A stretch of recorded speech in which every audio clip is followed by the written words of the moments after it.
A really great moment happened over the weekend involving a college football player, but this one didn't happen on the field.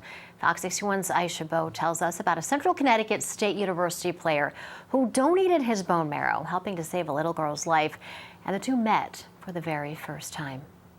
Michael Mashaw is currently in his senior year here at CCSU, and he says when he hit the field on Saturday, he wasn't only playing for his Blue Devil fans, but also a certain toddler that was sitting in the stands. You know, the whole game, everything the weekend, it was all just about Eleanor having a good time, laughing, smiling, and just enjoying their presence here. Eleanor, the 2-year-old who CCSU football linebacker Michael Mashaw helped save with a selfless bone marrow donation. It was amazing. It was surreal to see her smile, just how much it makes you happy inside. You see her, she's so young, and to fight something like that, and it was just amazing to see. Mashaw says his former head coach inspired him to sign up for the nationwide bone marrow registry, Be the Match, his freshman year. He and Eleanor became a match in 2018. July 2nd when I donated it, and then their procedure was July 3rd. At the time, Mashaw had no idea who his donation was going to until a year later. And that's when I made the first call, and that was probably the most nervous, emotional call I've ever had to make. I didn't know what to say at first, and it took me a while to actually hit the call. And after seeing Eleanor in person Saturday, Mashaw says he couldn't be more grateful of the decision he made. It's free. Why not? It takes 5 minutes to do, and then you could save somebody's life. Saturday's game went into overtime, and with little Eleanor watching, Mashaw sacked the quarterback. And with that sack at the end of the game, Michael Mashaw was able to help the Blue Devils bring home the win 38-31. Reporting in New Britain, Aisha Bowe, Fox 61 News. And we're going to continue talking about organ donations. Joining us right now is John DeCasanova from Be the Match. Thanks for being with us. Of course. I could watch that story all day long. It's really inspiring. What sort of took me a second to get over was that guy, he's a college student, 21 years old.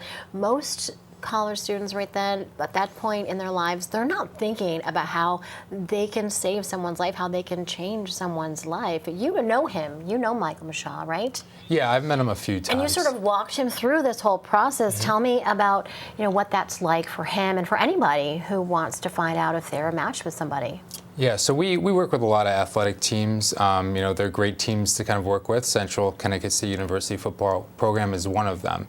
And they go out on campus and they register individuals for our Be the Match registry. So when patients cannot find a match in their own family, which happens about 70% of the time, they need our Be the Match registry to exist to hopefully find that complete stranger to be that person to donate. Mm-hmm. And so how does it start? You go and you get tested, right? Correct. And that doesn't take but maybe a few minutes? Yeah, so it's just a quick digital registration on someone's phone, and then they actually do a cheek swab kit, which takes about 30 seconds, and that just puts you into the registry. So very simple, very painless, and that puts you in the registry with over 20 million people we actually have access to, which is a lot of people.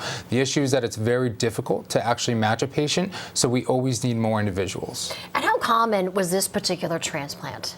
So it's about a 1 in 430 chance of being that best match and going on to donate. In Mike's case, about 20% of the donations are actually the bone marrow transplant or donation. 80% of the time, these donations are actually done through the blood, which many people don't know, called peripheral blood stem cell donation. It's similar to giving platelets. Mm-hmm. And you hate to think about it, but what would happen if Eleanor didn't find a match? Yeah, so unfortunately, many of these patients that do have blood cancers and blood diseases get to a point where, a bone marrow or blood stem cell transplant is their best chance for a cure. If they don't, then, unfortunately, some of these cases don't turn out the way that we would want them to. Right, it's really incredible to see. I mean, I'm pretty sure it's safe to say they've created this lifelong bond with what happened there. Yeah, I can only imagine, how Eleanor's family. Oh, exactly. And Mike knows this, this girl that he gave selfishly his bone marrow to, she's going to be able to grow up and have so many life experiences that every child, every adult deserves to have. Grow up, play soccer, grow up and, go to high school, have her friends, go to college, graduate, maybe get married one day. Anything that she wants to. But she needed this chance, from Mike. So he's a special special guy. And one more time, so if someone's watching, they're like, you know what, it's not that hard. It seems like it's really easy and painless.